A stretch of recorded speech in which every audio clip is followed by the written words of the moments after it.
आज आपको press conference करने की उद्देश्य क्या है?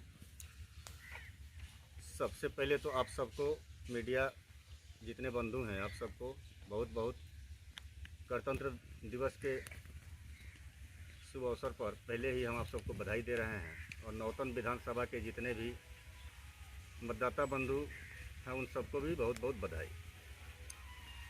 आज का प्रेस कॉन्फ्रेंस करने का मीटिंग ये है कि कल हम एमएलसी के मीटिंग में बैठे हुए थे हम लोग जी। तो उसी पश्चात शाम को रात्रि में हमको 8 बजे सूचना प्राप्त हुआ कि आज नौतन विधानसभा के विधायक माननीय श्री नारायण प्रसाद जी और अभी बिहार प्रदेश में पर्यटन मंत्री हैं, उनके बच्चे के द्वारा हरदिया में बगीचे के अंदर में कुछ बच्चे क्रिकेट खेल रहे थे। इसी संदर्भ में कुछ जानकारी मिली तो मैंने भी सोचा कि मैं नौतन विधानसभा से 2025 भावी प्रत्याशी के तौर पर आ रहा हूं। मुझे लगता है कि मुझे अभी हटा देना चाहिए थोड़ा। तो मैंने भी सोचा कि भाई अपना विचार मैं रखूं, क्योंकि जनता तो ये सवाल करेगी कि उस समय आपने भी अपना कोई वक्तव्य नहीं रखा।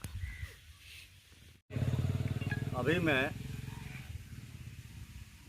नौतन विधानसभा के सारे मतदाता बंधु, माता बहनों और सब लोगों से, सारे वर्ग के लोगों से ये कहना चाहता हूँ कि गणतंत्र दिवस और बसंत पंचमी के शुभ अवसर पर आप सबको अग्रिम हार्दिक बधाई और ढेर सारी शुभकामनाएं मैं दे रहा हूँ। घटना कल हुआ है तो इसी को देखते हुए मैं अपना विचार रखना चाहता हूँ। और मैंने अनेकों न्यूज़ चैनल से मैंने देखा कि माननीय मंत्री महोदय जी जो है कि बात रख रहे थे कि उनके भूमि पर अतिक्रमण हो रहा है। तो सबसे पहले तो कहना मैं ये चाहूँगा कि वो पहले भी विधायक रहे हुए हैं, अभी भी विधायक हैं और प्रेजेंट में बिहार के पर्यटन मंत्री भी हैं। तो उनके मुंह से ये शोभा नहीं दे रहा है कि उनके भूमि पर कोई अतिक्रमण कर रहा है। मान भी लिया जाए कि अतिक्रमण हुआ है तो वो प्रशासन को अवगत नहीं करा रहे हैं और मीडिया में बयान ये दे रहे हैं कि जो है कि उनकी बहू या उनका बेटा वहाँ सूचना मिला तो वो चले गए स्पॉट पर। जबकि हमें जहाँ तक ज्ञात है कि आज के डेट में एक बिहार सरकार पंचायती राज अधिनियम के तहत एक पंच अध्यक्ष, मुखिया, पंचायत समिति, ब्लॉक प्रमुख ऐसे लोगों को इतना पावर दिया हुआ है कि वह स्वयं ऐसे सक्षम हैं कि सबका निवारण कर सकते हैं। उसके बाद भी क्या कानून व्यवस्था है, न्यायालय है। जब मंत्री जी स्वयं कह रहे हैं कि हमको जो है कि पहली बार मैं विधायक था तभी से उस ज़मीन पर अतिक्रमण करने का प्रयास किया जा रहा था। अब जनता ये सवाल तो करेगी, लाजमी है, और हम लोग जब करेंगे तो विपक्ष का मुद्दा बनाया जाएगा कि ये लोग इस चीज़ को लंबा चौड़ा करना चाहते हैं, पर हम लंबा चौड़ा नहीं करेंगे।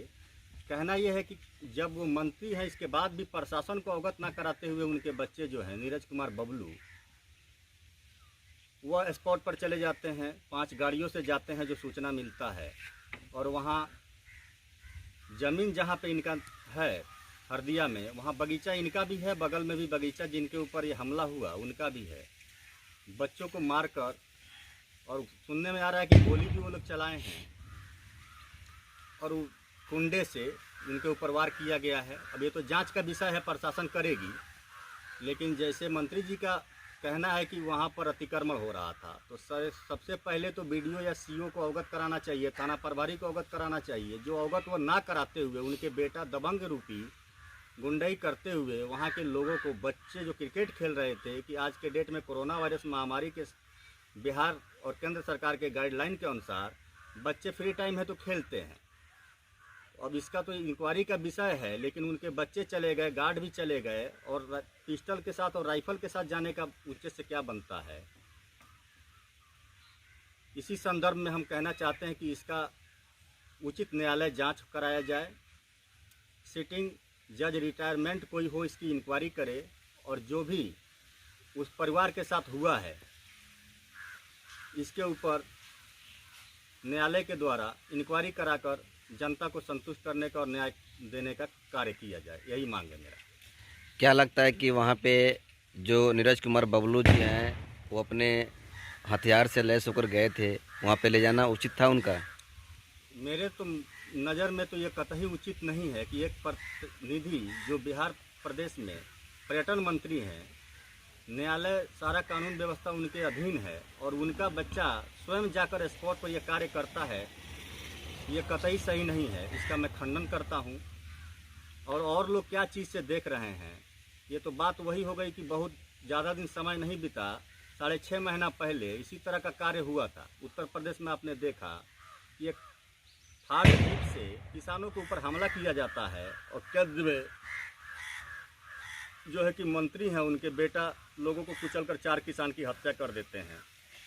न्यायालय के हस्तक्षेप के बावजूद उनको जो है कि जेल जाना पड़ता है और ये वो हाल यहाँ पर भी है।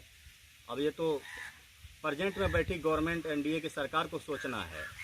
और सबसे बड़ा तो हम इस चीज़ से जो है कि बड़ा दुखी हैं कि बिहार के प्रदेश अध्यक्ष माननीय संजय जायसवाल जी इस पर कोई प्रतिक्रिया नहीं दिए हैं और ना ही विपक्ष में बैठे आरजेडी के सुप्रीमो माननीय तेजस्वी यादव जी की तरफ से भी कोई बयान नहीं आया है। वहाँ पे बताया जा रहा है कि नीरज कुमार बबलू जो कि उनको हथियार छीनने की कोशिश किया गया है और वीडियो में साफ दिख रहा है कि जे उनके हाथों राइफल उठाकर वो लहराते दिखाई पड़ रहे हैं। इस पे क्या कहना है?